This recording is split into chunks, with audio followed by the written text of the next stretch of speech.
Okay, so look, you guys wanted me to try this product out, and I said, you know what? Why not? So today I'm going to show you guys how to make some pasta sauce using the Mrs. Wages pasta mix. Let's get into it. Whipping up all of your favorite recipes. Simply Food. You should know by now that you're in for a treat. Simply Food. There's no other channel where you'd rather be. Simply Food. Seafood, pasta, cakes, and pies. Sing and laugh and even cry. Like and share and hit subscribe. Simply Food by TY. Y'all, so let's get into it. So about 2 weeks or so, you guys saw me try out the Mrs. Wages salsa mix, and I was extremely impressed with that. And since then, I've had a couple people ask me, have I tried out the pasta sauce? And I have not. But I know a lot of people that really, really love this, so I figured, why not give it a try? Now, as you can see, I'm doing a relatively large batch because if I'm going to be pulling out all the stuff to can stuff, I'm going to make it worth my time. So I'm simply going to just follow the instructions on this, but I'm doing it ×5. And you guys know that I love the organic diced tomatoes that you can get from Costco. But you can do it with fresh tomatoes. You can do it with San Marzano. You can really do whatever you would like. Per package, you're going to use 6 of the 14.5 ounces of your tomatoes and 1/4 of a cup of sugar. Now, these packs already have citric acid in it, so you will not have to add any lemon juice to your jars for it to be shelf stable. And while this is on the stove simmering, I'm going to head out to my garden and get some fresh basil because I think that's going to be a great addition. Once this is all made up, I'm going to give it a taste, see if I like it as it is, and if not, then I will let you guys know what I'm going to add from there. But for now, let's get into it. So I just wanted to let you guys know, like I said, I am doing a double batch. So while this does look like a lot, I want you guys to also take into account that the reason why I'm doing as much as I'm doing is because per the instructions on the packs, it's actually meant to be to fill up pint-sized jars. And I'm going to be filling up quart-sized jars because anytime I make spaghetti, I'm going to need at least a quart worth of sauce. And instead of having a bunch of small pint-sized jars taking up space, I would rather have, 8 or 9 quart-sized jars just ready to go. Now, I have 30 of the 14.5 ounce jars of my tomatoes in here, and I have it on a very, very low temp. I'm now going to go in with my immersion blender, and I'm going to break these down. Make sure that when you make your sauce, you're making it in a non-reactive pan, so something that's not aluminum, and make sure that the utensils you're working with is something that's wooden. I just want to throw this out there. If you want to reduce how long it's going to take for this to cook, you can absolutely drain off the liquid and just keep the tomatoes themselves. I have some other things that I need to take care of, so I'm just going to allow this to cook low and slow so I don't mind. But yeah, if you do want to reduce that time, just drain off the liquid. I'm now going to go in with my immersion blender before this liquid gets too hot and it starts splashing back. You can break it down to whatever consistency you would like. That is completely up to you. Just be very careful.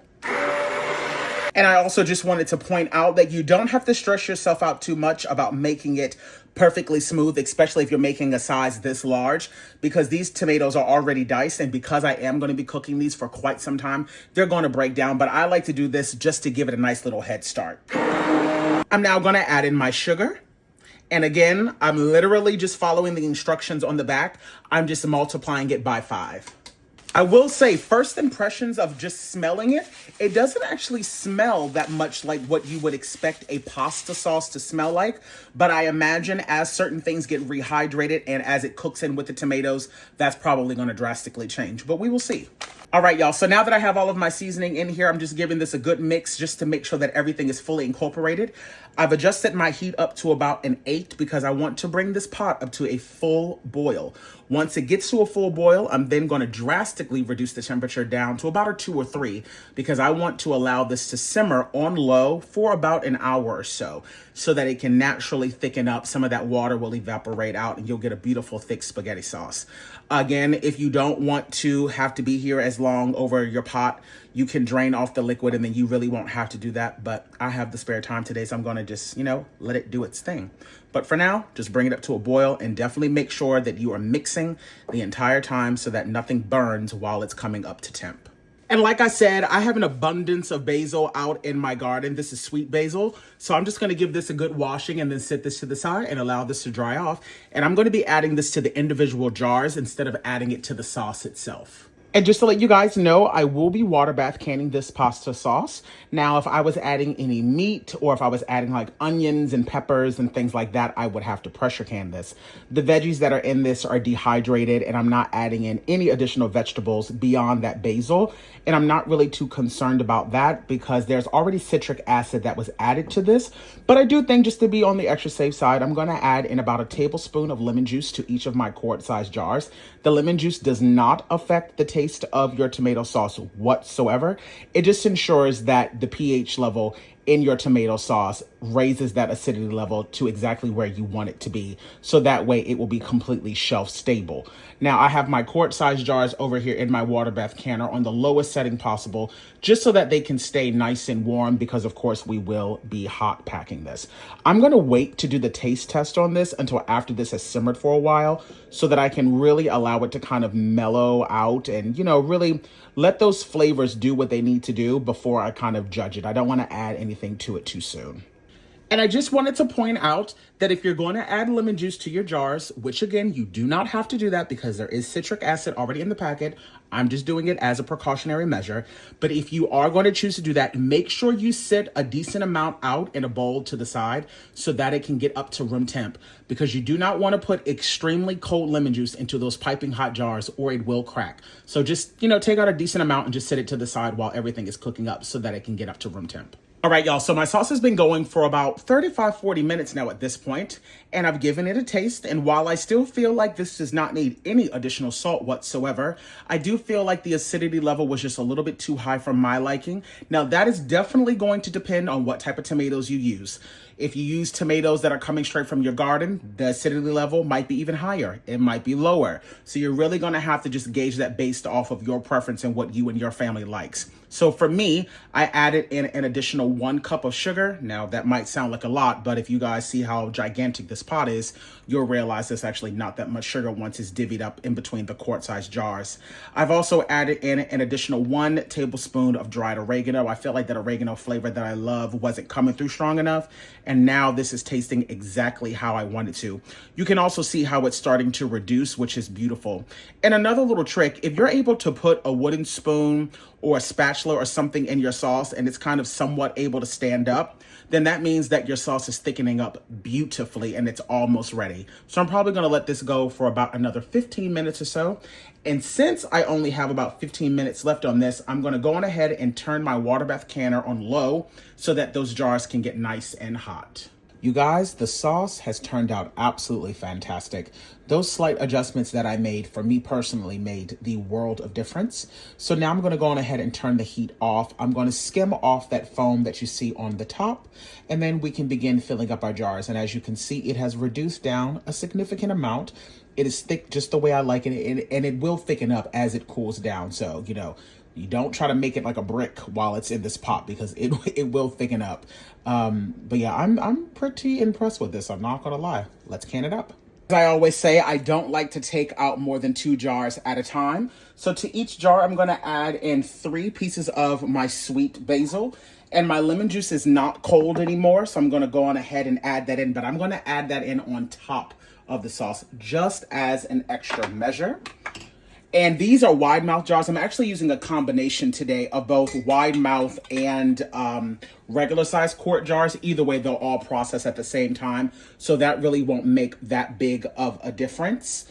But you're going to leave yourself an inch of headspace. And just before I get up to that inch of headspace, I'm going to add in that 2 tablespoons of my lemon juice. And now fill it up the rest of the way. And I just did that as a precautionary measure, just in case that lemon juice is still a little bit too cold. Like I said, you don't want anything cold touching these jars at this point because you don't want anything to combust. And like I said, I'm filling this up to the 1 inch mark. Now that I have both of my jars filled up, I'm gonna go in and just make sure that I debubble it, just to make sure that there's no air pockets in there. Just give it a good little mix, just to be sure. And that's also a good way to make sure that that lemon juice is fully incorporated. And then I'm going to take myself a paper towel or a clean kitchen towel, and with some vinegar, you're going to go around the rims of these jars just to make sure that it is nice and clean before we add on those lids so that we can get ourselves a proper seal. I'm now going to add my lids on, and as always, you guys know that I love using 4 jars. They're my absolute favorite company. I'm going to put on the rings just fingertip tight, and then I'm going to carefully place these back into the water bath canner, and I'm going to repeat that process to all the jars. Now that I have all of my jars in my water bath canner, I'm going to bring this up to a rolling boil. Once it's at that rolling boil, I will then set a timer to process these for 40 minutes. Now, let me give y'all a little behind the scenes moment, honey. Now, one thing they don't tell you about when you're canning stuff, especially when you're canning quart size things, honey, 9 times out of 10, you're always going to be dealing with the water slightly overflowing. So I always like to have a towel because it never fails. So just prepare yourself for that. My timer has just gone off, so now I'm going to set a timer for an additional 10 minutes. I'm not going to take the lid off. I'm not going to do anything. You want to allow that pot to kind of calm down just a little bit. You don't really want to have any major fluctuations of temperature because that's where siphoning kind of comes into play, so you don't want that to happen. So to avoid that, just set a timer for 10 minutes and kind of let that water kind of calm down for a few moments. All right, y'all, like I said, I allowed this to sit for about 10 minutes. So now that water has kind of calmed down a bit. So now I'm going to carefully transfer these over to a towel. As always, never sit these jars on a blank surface. I don't care what your counter is made out of, just be on the safe side, please, and sit it on a towel. As always, make sure you guys are being extra careful when placing your jars down. Do not tilt them. That water on the top will evaporate all on its own.